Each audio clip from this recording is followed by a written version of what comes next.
And with that said, let's get right into it, right? Jorge Masvidal, Kamaru Usman, both guys get to argue for the same reason. No fight.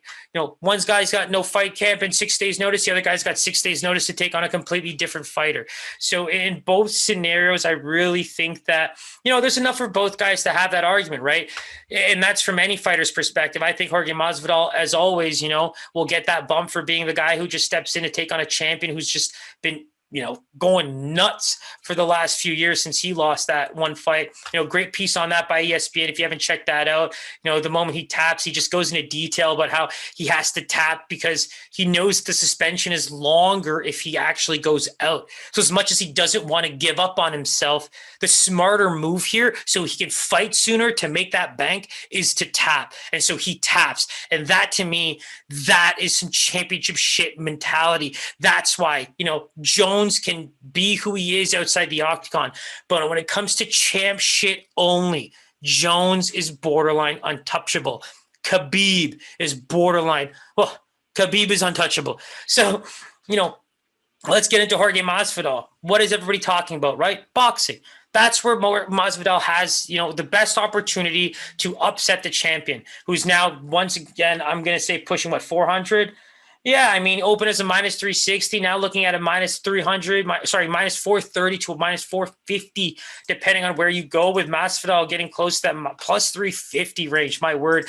I think that's why wouldn't you sprinkle that? The opportunity is there in terms of a boxer, but again, there's a reason why, it's not just the Gilbert Arenas fight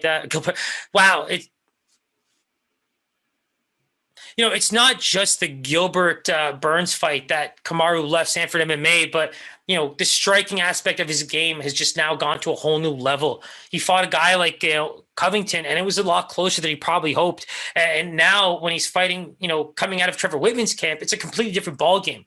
The striker we saw against Gilbert Burns, in my opinion, because I truly love Trevor Whitman's mentality, what he brings to the sport, what he brings to fighters. That is a guy I follow very closely. And what he brings to the table is exactly what Kamaru Usman needed, because his wrestling game is top tier in that welterweight division, probably in the UFC. And again, it was just so obvious that he was going to be able to pull off that win. I know a lot of people were riding Gilbert, and it's crazy because he was doing so much work to avoid the takedowns and work on his wrestling. Kamaru's a different breed, man. Keep working on what you think I'm going to do to you, but I'm going to do what I want to do to you is the mentality he had. And that's exactly what he did. He came out the better striker against a guy who was considered probably the most powerful striker in the welterweight division going to that fight. I can 100% say I did not buy into the hype, but at the same time, I knew that, Usman was putting his time into the striking. It wasn't the grappling that he wanted to work on anymore. So going into that fight, he did all the right things and came out of it looking like a beast once again. Now, when you look at, Masvidal, the guy loves wrestling. He loves wrestling as a trade, but MMA wrestling is what it is. He's a freestyle kind of guy, but, the boxing's there. What we saw him do to Nate Diaz, they boxed him up. Nate Diaz is a guy that we always talk about, the volume boxer, but, he doesn't have great defense. Jorge Masvidal really, really pieced him up. And so when you look at the defense and striking, 65% in defensive striking is phenomenal, especially in MMA, because there's so many different limbs coming at your head and body. And Jorge Masvidal owns a 65% striking defense against some of the beasts that he's taken on. That includes a fight against Stephen Thompson, who I believe is probably one of the most accurate strikers in the UFC. So that's how good Usman's boxing needs to be, because Gilbert Burns' striking is a BJJ black belt striking that's gotten really, really good through power. Jorge Masvidal is a boxer. There's a huge difference in what both these guys bring to the table as a striker. From a creativity perspective, from being able to use both hands, I think Masvidal is on levels in comparison. And so that's where I think that he's not getting enough credit, because Usman looked like such a good striker against Gilbert Burns. But people, if you are for even a second comparing Masvidal and Burns as strikers, you're just on a completely different planet and need to come back down to earth, because Jorge Masvidal is on levels, and Usman he knows this, because Usman knows if he goes into this fight Usman becomes the pound for pound beast in the UFC because he beat the guy who had the power. He's beaten the guys with the wrestling. He is the man with the wrestling, to be honest. Tyron Woodley had good takedowns, stuff like that, but he is the man with the wrestling. And Masvidal has pound for pound boxing skill in the UFC. If he wins this fight, he is now approaching the territory of, yes, Covington gets that fight. But if we're going to talk about him beating Masvidal on strikes, then let's be real. The Covington fight seems less and less appealing because Usman just beat Masvidal on strikes. I want to see Usman take on another champion.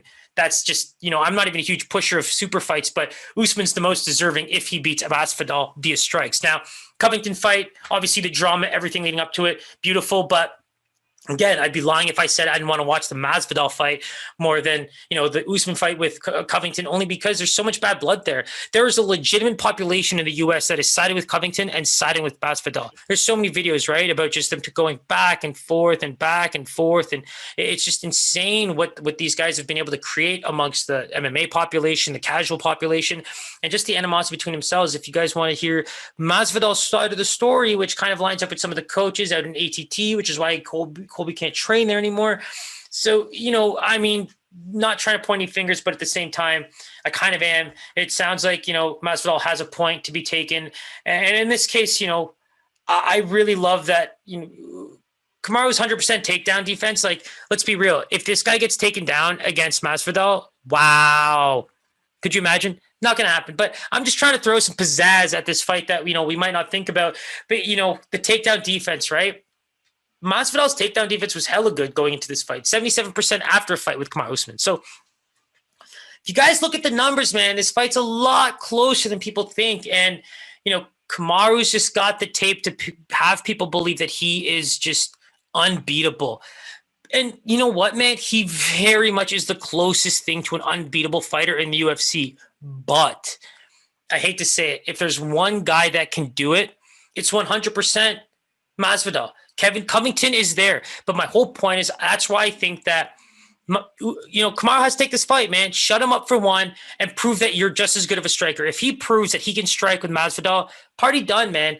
Welterweight division's his. That Covington fight's easy peasy. Because I don't know how much better Covington can get if that's how good Kamaru's getting from his Covington fight to his Masvidal fight in striking. That's leaps and bounds to a level that, that might deserve an SP on its own, just on its own. If you can't tell I'm pumped for this fight, I very much am. If you can't tell that I probably am going to very much consider sprinkling Masvidal, I very much am. And if you think that I might actually think that he has an opportunity at winning here, I actually think he does. I really do. And so this line is preposterous to me. That I have to say, I think the line's absolutely preposterous. If you by any means have even a smidgen of doubt, even a smidgen, go ahead and put some money on it. It's one of the biggest lines on the card. It's the main fight. By all means, have some fun with it. $5, you're going to be able to eat an entire pizza to your face if you win that bet tonight. Or that night. So I'm excited. I hope you are too. I promised some new content. I hope you guys liked it. Don't forget to check out that preview of all the Asian fighters that we're going to see on the prelim card. That's still there, ready for you guys to watch. So pumped up. Don't forget to hit that bell, like, subscribe. Can't wait to get into the next fight, guys. Peace.